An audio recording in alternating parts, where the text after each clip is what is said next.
What is going on, everyone? I'm your host, Kevin Munoz. This is the Leo Podcast Tech Corner, where we talk about all things tech.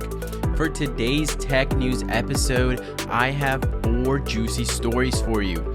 First up, coming this September, Apple is gearing up to show us all the new iPhone 14, along with new Macs, low-end and high-end iPads, and 3 new watch models. Our second story, Google employs petition bosses for abortion policy changes.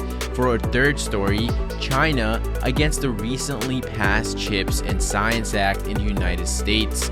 And for our fourth and final story, a new report is shining a spotlight on potential privacy concern loopholes in apps that collect women's personal health information following the reversal of Roe v. Wade. All this coming up on today's free episode. Today is Monday, August 22nd. If you want early access to episodes and bonus episodes, you can find that right now on our patreon.com/latinoamericaneo. And if not, then enjoy this one.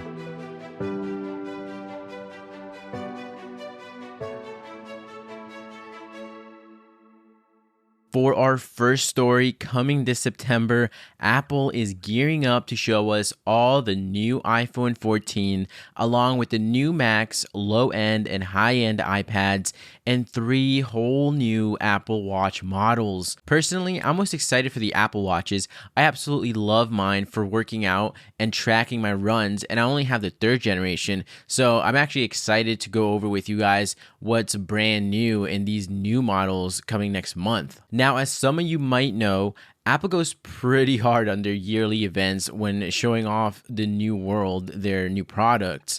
However, word on the street is that Apple again intends to stream their event online instead of doing an in-person gathering. Now, starting off with the iPhone 14, according to Bloomberg, the iPhone 14 will look similar to the iPhone 13, but they will eliminate the 5.4-inch mini version and add a model with a 6.7-inch screen, which will actually be Apple's first time launching a non-Pro iPhone with a display of that size.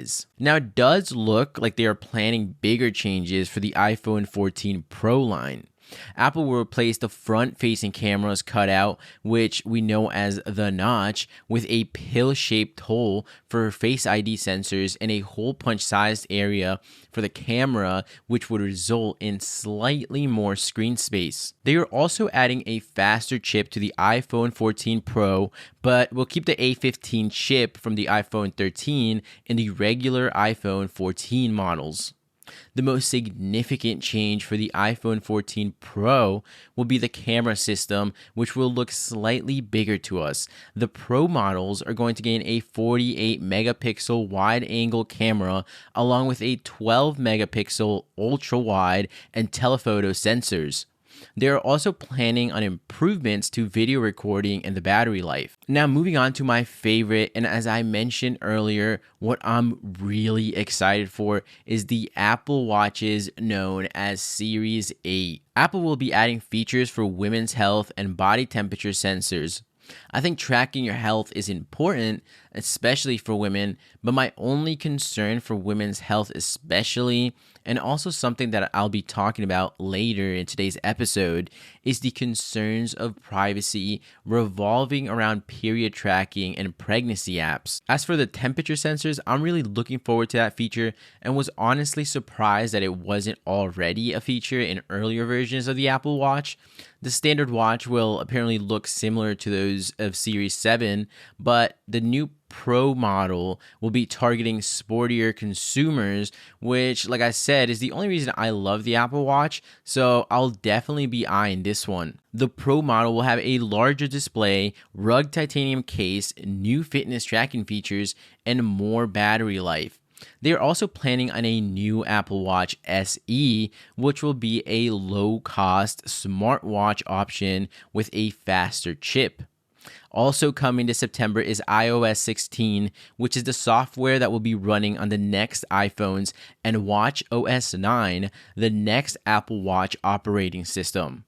Lastly, Apple is working on an updated low-end iPad with an A14 chip and USB-C port, as well as new iPad Pro models with M2 chips for later this year, and the launch of the new Macs before the end of the year, while they work on versions of the Mac Mini and the MacBook Pro with M2 based processors. For our second story, over 650 workers at Google are demanding that they offer abortion benefits to contractors, suspend donations to anti-abortion politicians, and better protect users from abortion-related disinformation and police requests. These requests were made last week through a petition to executives over concerns across the United States since the Supreme Court ruling in June that raised the possibility of new restrictions on abortion and reproductive care in over half of the 50 states. Of course,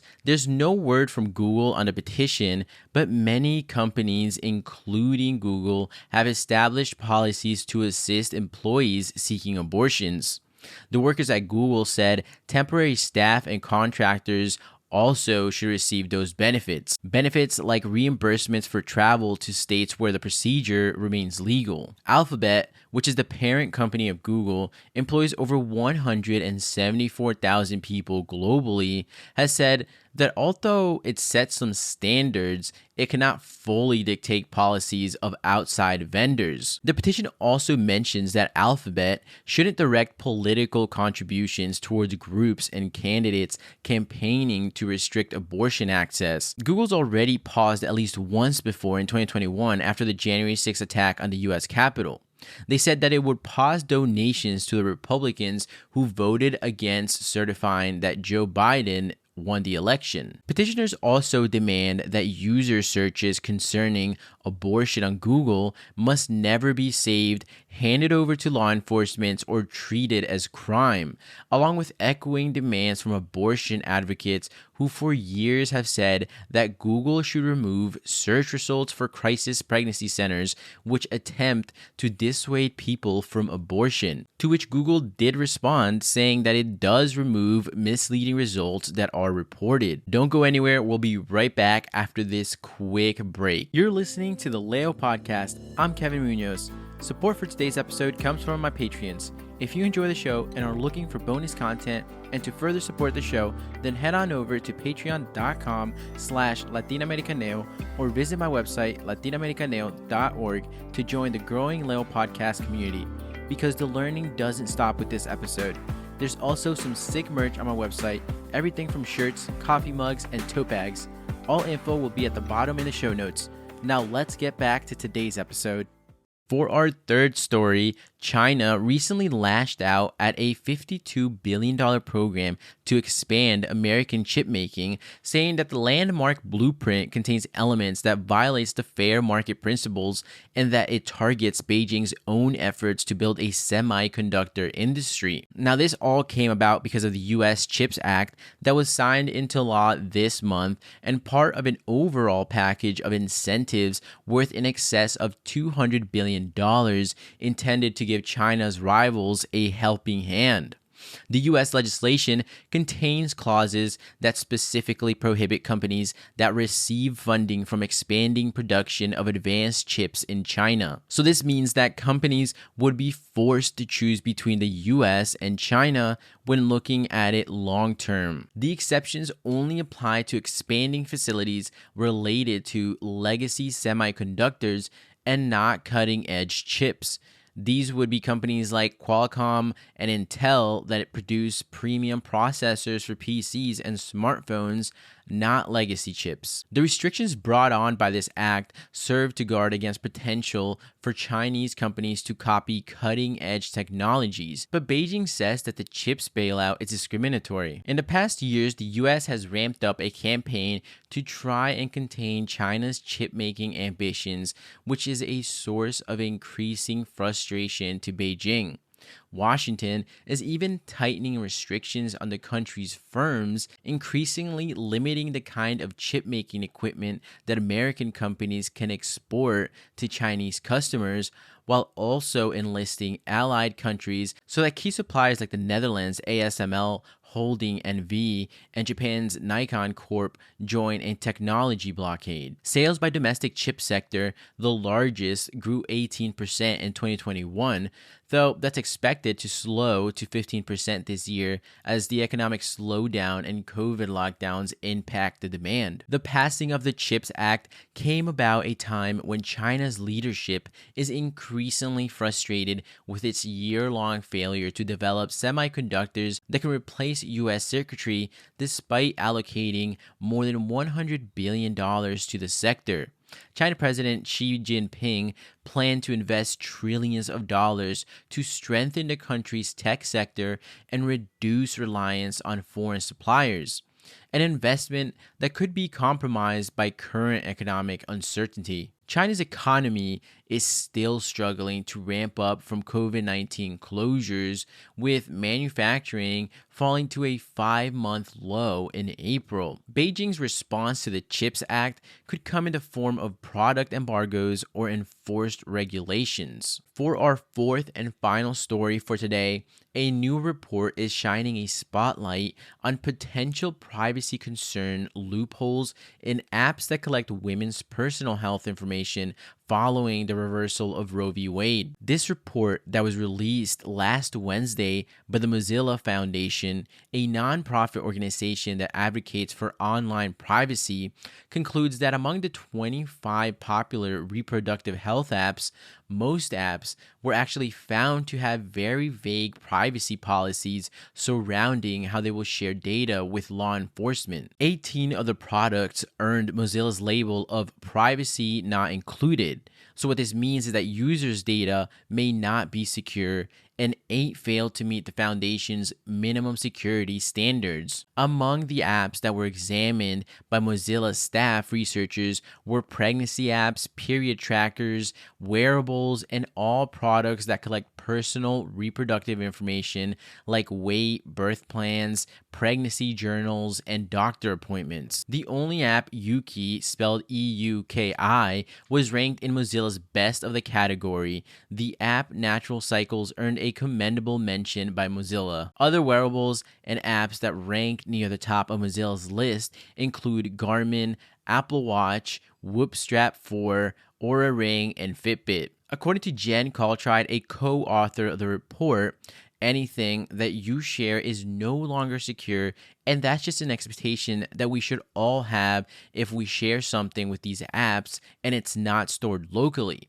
If the app collects information about your sexual activity, your sexual orientation, your moods, symptoms, pregnancy, your due date, any of that, just expect that information is no longer yours to control. Pregnancy and period tracking apps have millions of users every month who utilize the technology to better understand and help control their reproductive health. The apps can tell you when to expect your next period, if you might be pregnant, and how far along you are, when you are the most fertile or conceiving, and what sorts of symptoms you usually experience. Reproductive health apps' ability to share data with law enforcement is a real concern for women who live in states where abortion had been limited or banned. For those that do use the apps, you should be able to find an app's privacy policy when you download the app on your phone. According to the report, you should be wary of privacy policies that are either too short or too long,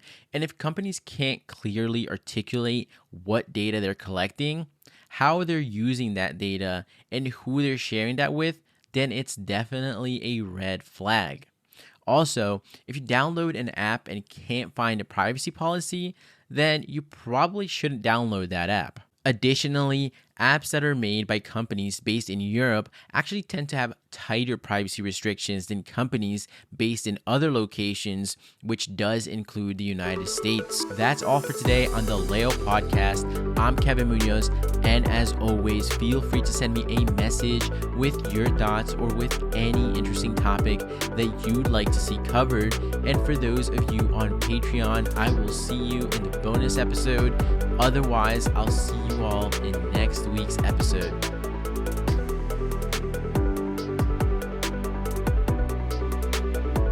Thank you for listening to today's episode.